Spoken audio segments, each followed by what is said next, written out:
अथ चतुर्विंशोऽध्यायः 24वां अध्याय। भगवान शिव के पिप्पलाद अवतार का वर्णन।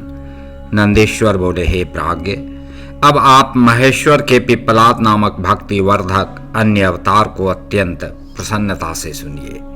महाप्रतापी भृगु वंश में उत्पन्न महान शिव भक्त तथा मुनि श्रेष्ठ जिन च्यवन पुत्र विप्र दधीची के विषय में मैं पहले कह चुका हूँ और जिन्होंने क्षुभ के साथ युद्ध में विष्णु को पराजित किया तथा महेश्वर की कृपा प्राप्त कर देवताओं सहित विष्णु को शाप दिया था, उनकी सुवर्चा नामक महाभाग्यवती महापतिव्रता एवं साध्वी पत्नी थी जिन्होंने देवताओं को शाप दिया था। उन मुनि से उन्हीं सुवर्चा के गर्भ से अनेक लीलाएं करने में प्रवीण तेजस्वी महादेव पिप्पलाद इस नाम से उत्पन्न हुए। सूत जी बोले, नंदीश्वर के इस अद्भुत वचन को सुनकर हाथ जोड़कर तथा सिर झुकाकर मुनि श्रेष्ठ सनत कुमार कहने लगे। सनत कुमार बोले, हे महाप्राज्ञ, हे नंदीश्वर, हे तात, आप साक्षात शिव स्वरूप हैं। आप धन्य हैं तथा आप ही सद्गुरु हैं जो कि आपने यह अद्भुत कथा सुनाई है। हे शिलाद पुत्र, हे तात, क्षुभ के साथ संग्राम में विष्णु को जिस प्रकार शिव भक्त दधीची ने पराजित किया था तथा उन्हें शाप दिया था, उस कथा को मैंने पहले ब्रह्मा जी से सुना था। अब मैं पहले सुवर्चा के द्वारा देवताओं को दिए गए शाप के वृत्तांत को तथा बाद में कल्याण के निवास भूत पिप्पलाद चरित्र को सुनना चाहता हूँ। सूत जी बोले, तत्पश्चात ब्रह्मपुत्र सनत कुमार का यह शुभ वचन सुनकर शिवजी के चरण कमल का ध्यान कर शिलाद पुत्र प्रसन्न चित्त होकर कहने लगे। नंदीश्वर बोले, हे मुनीश्वर, किसी समय इंद्रादि सभी देवताओं को वृत्रासुर की सहायता से दैत्यों ने पराजित कर दिया। तब उन सभी देवताओं ने सहसा दधीची मुनि के आश्रम में अपने श्रेष्ठ अस्त्रों को फेंक दिया और तत्काल पराजय स्वीकार कर ली। इसके बाद शीघ्र ही इंद्र आदि सभी पीड़ित देवता एवं ऋषिगण ब्रह्मलोक गए तथा अपना वह दुख निवेदित किया। देवताओं के वचन को सुनकर लोक पितामह ब्रह्मा ने उनसे त्वष्टा का सारा मंतव्य यथार्थ रूप से कह दिया। ब्रह्मा जी बोले, हे देवताओं, त्वष्टा ने अपनी तपस्या के प्रभाव से आप लोगों का वध करने के लिए इसे उत्पन्न किया है। संपूर्ण दैत्यों का स्वामी यह वृत्र महान तेजस्वी है, अतः आप लोग वैसा प्रयत्न कीजिए जिस प्रकार इसका वध हो सके। हे प्राज्ञ, मैं धर्म की रक्षा के लिए वह उपाय आपको बता रहा हूँ, आप उसे सुने। जो जितेंद्रिय तथा तपस्वी दधीची नामक महामुनि हैं, उन्होंने पूर्व काल में शिवजी की आराधना कर वज्र के समान हड्डियों वाला होने का वरदान पाया था। आप लोग उनके पास जाकर अस्थियों के लिए याचना कीजिए, वे अवश्य दे देंगे, इसमें संशय नहीं है। इसके बाद उन अस्थियों से दंड वज्र का निर्माण कर निस्संदेह वृत्रासुर का वध कीजिए। नंदीश्वर बोले, हे मुने, ब्रह्मा का यह वचन सुनकर देवगुरु बृहस्पति तथा देवताओं को साथ लेकर इंद्र शीघ्र ही दधीची ऋषि के उत्तम आश्रम पर आए। वहां सुवर्चा सहित मुनि को बैठे देखकर गुरु एवं देवताओं सहित इंद्र ने हाथ जोड़कर विनम्र हो आदर पूर्वक उन्हें प्रणाम किया। तब बुद्धिमानों में श्रेष्ठ उन मुनि ने उनका अभिप्राय जानकर पत्नी सुवर्चा को आश्रम के भीतर भेज दिया। तत्पश्चात देवताओं सहित देवराज इंद्र ने, जो स्वार्थ साधन में बड़े दक्ष थे, अपने प्रयोजन में तत्पर होकर के मुनीश्वर से यह वाक्य कहा। शक्र बोले, हे मुने, हम देवताओं तथा ऋषियों को यह त्वष्टा बड़ा दुख दे रहा है, इसलिए हम लोग महाशिव भक्त शरणागत वत्सल तथा महादानी आपकी शरण में आए हुए हैं। विप्र, आप अपनी वज्रमयी अस्थियां हमें प्रदान कीजिए, क्योंकि हम लोग आपकी हड्डियों से वज्र का निर्माण कर देवद्रोही वृत्रासुर का वध करना चाहते हैं। इंद्र के द्वारा इस प्रकार कहे जाने पर परोपकार परायण उन मुनि ने अपने स्वामी शिव का ध्यान करके अपना शरीर छोड़ दिया। वे मुनि कर्म बंधन से छुटकारा पाकर शीघ्र ही ब्रह्मलोक चले गए। उस समय वहां फूलों की वर्षा होने लगी और सभी लोग आश्चर्यचकित हो गए। तदनंतर इंद्र ने शीघ्र ही सुरभि गौ को बुलाकर उसके द्वारा उन्हें चटवाया और उनकी अस्थियों से अस्त्र निर्माण करने के निमित्त विश्वकर्मा को आज्ञा प्रदान की। उनकी आज्ञा प्राप्त करके विश्वकर्मा ने शिवजी के तेज से अत्यंत दृढ़ वज्रमयी उन अस्थियों से संपूर्ण अस्त्रों का निर्माण कर दिया। उन्होंने उनकी रीढ़ की हड्डियों से वज्र तथा ब्रह्मशिर नामक बाण का निर्माण किया और अन्य अस्थियों से अपने तथा दूसरों के लिए अनेक अस्त्रों का निर्माण किया।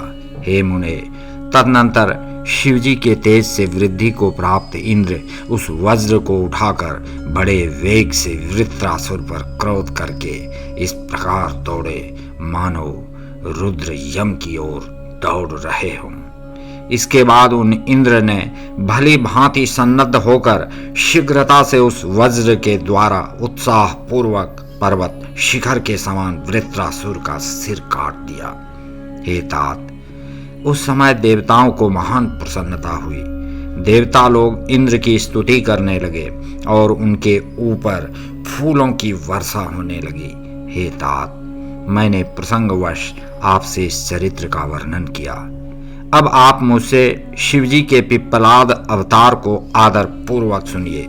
महात्मा मुनि दधीचि की पतिव्रता पत्नी सुवर्चा पति की आज्ञा से अपने आश्रम के भीतर चली गई थी। हे मुनि श्रेष्ठ, पति की आज्ञा से घर में जाकर संपूर्ण गृह कार्य करके जब वे तपस्विनी पुनः लौटी तो अपने पति को वहां न देखकर और उन देवताओं को तथा उनके अत्यंत अशोभनीय कर्म को देखती हुई वे सुवर्चा विस्मित हो गई। देवताओं के उस संपूर्ण कृत्य को जानकर उस साध्वी ने उस समय महान कोप किया। इसके बाद ऋषि वर की पत्नी सुवर्चा ने अत्यधिक रुष्ट होकर उन्हें शाप दे दिया। सुवर्चा बोली, हे देवगणों, तुम लोग अत्यंत दुष्ट, अपना कार्य साधने में दक्ष, अज्ञानी और लोभी हो, इसलिए इंद्र सहित सभी देवता आज से पशु हो जाएं, ऐसा उन्होंने कहा। इस प्रकार उन तपस्विनी मुनि पत्नी सुवर्चा ने इंद्र सहित उन सभी देवताओं को शाप दे दिया। उसके बाद उन मनस्विनी पतिव्रता ने अपने पति के लोक में जाने की इच्छा की और अत्यंत पवित्र काष्ठों की चिता बनाई। उसी समय उन्हें आश्वस्त करते हुए शिव प्रेरित तथा सुखदायिनी आकाशवाणी ने मुनि पत्नी उन सुवर्चा से कहा। आकाशवाणी बोली, हे प्राज्ञे, तुम दुस्साहस मत करो, मेरे उत्तम वचन को सुनो। तुम्हारे उदर में गर्भ रूप से मुनि का तेज विद्यमान है, तुम उसे प्रयत्न पूर्वक उत्पन्न करो। हे देवी, उसके बाद तुम अपना अभिष्ट कार्य कर सकती हो, क्योंकि सगर्भा को सती नहीं होना चाहिए, ऐसी वेद की आज्ञा है। नंदीश्वर बोले, हे मुनीश्वर, ऐसा कहकर आकाशवाणी शांत हो गई। तब उसे सुनकर वे मुनि की पत्नी क्षण भर के लिए विस्मित हो गई। तदनंतर पति लोग जाने की इच्छा करती हुई महासाध्वी सुवर्चा ने बैठकर पत्थर से अपने पेट को फाड़ दिया। उनके उदर से परम दिव्य शरीर वाला तथा कांतिमान वह मुनिपुत्र दशों दिशाओं को प्रकाशित करता हुआ निकला। हे तात, दधीचि के उत्तम तेज से प्रादुर्भूत हुआ वह पुत्र अपनी लीला करने में समर्थ साक्षात रुद्र का अवतार था। मुनि पत्नी सुवर्चा अपने उस दिव्य रूपवान पुत्र को देखकर और मन में उसे साक्षात रुद्र का अवतार समझकर बहुत प्रसन्न हुई। हे मुनीश्वर, उन महासाध्वी ने शीघ्र ही प्रणाम कर उसकी स्तुति की और उसके स्वरूप को अपने हृदय में स्थापित कर लिया। तत्पश्चात पति लोग जाने की इच्छा वाली विमलेक्षणा माता सुवर्चा हंसकर अपने उस पुत्र से अत्यंत प्रेम पूर्वक कहने लगी। सुवर्चा बोली, हे तात, हे परमेशान, हे महाभाग, तुम बहुत समय तक इस पीपल वृक्ष के समीप रहो और सबको सुखी बनाओ। अब मुझे पतिलोक जाने के लिए अति प्रसन्नता पूर्वक आज्ञा प्रदान करो।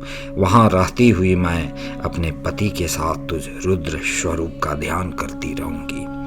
नंदीश्वर बोले। इस प्रकार साध्वी सुवर्चा ने अपने पुत्र से ऐसा कहकर परम समाधि द्वारा पति का ही अनुगमन किया। हे मुने, इस प्रकार वे दधीची पत्नी सुवर्चा शिवलोक में जाकर अपने पति के साथ निवास करने लगी और आनंद पूर्वक शिवजी की सेवा करने लगी। इसी अवसर पर इंद्र सहित देवगण मुनियों के साथ आमंत्रित हुए के समान प्रसन्न होकर बड़ी शीघ्रता से वहां आए। दधीची के द्वारा सुवर्चा के गर्भ से पुत्र रूप में पृथ्वी पर शिवजी को अवतरित हुआ जानकर हर्षित हो ब्रह्मा तथा विष्णु भी अपने गणों के साथ अति प्रसन्नता पूर्वक वहां पहुंचे और मुनि पुत्र रूप में अवतरित हुए उन शिवजी को देखकर सबने प्रणाम किया और हाथ जोड़कर उनकी स्तुति की। हे मुनि सत्तम, उस समय देवताओं ने बड़ा उत्सव किया। आकाश में भेरियां बजने लगीं, नर्तकियां प्रसन्नता से नृत्य करने लगीं, गंधर्व पुत्र गान करने लगे, किन्नर बाजा बजाने लगे और देवता फूलों की वर्षा करने लगे। विष्णु आदि सभी देवताओं ने पीपल वृक्ष के द्वारा संरक्षित दधीची के उस शोभा संपन्न पुत्र का विधिवत जात कर्मादि संस्कार करके पुनः उसकी स्तुति की। ब्रह्मदेव ने प्रसन्न चित्त होकर उसका नाम पिप्पलाद रखा और देवताओं के साथ विष्णु ने हे देवेश प्रसन्न होइए ऐसा कहा। इस प्रकार कहकर तथा उनसे आज्ञा लेकर ब्रह्मा विष्णु तथा समस्त देवगण महोत्सव मनाकर अपने अपने स्थान को चले गए। उसके बाद रुद्रावतार महाप्रभु पिप्पलाद पीपल वृक्ष के नीचे संसार हित की इच्छा से बहुत काल तक तप करते रहे। इस प्रकार लोकचर्या का अनुसरण करने वाले उन पिप्पलाद का भली भांति तपस्या करते हुए बहुत सा समय व्यतीत हो गया।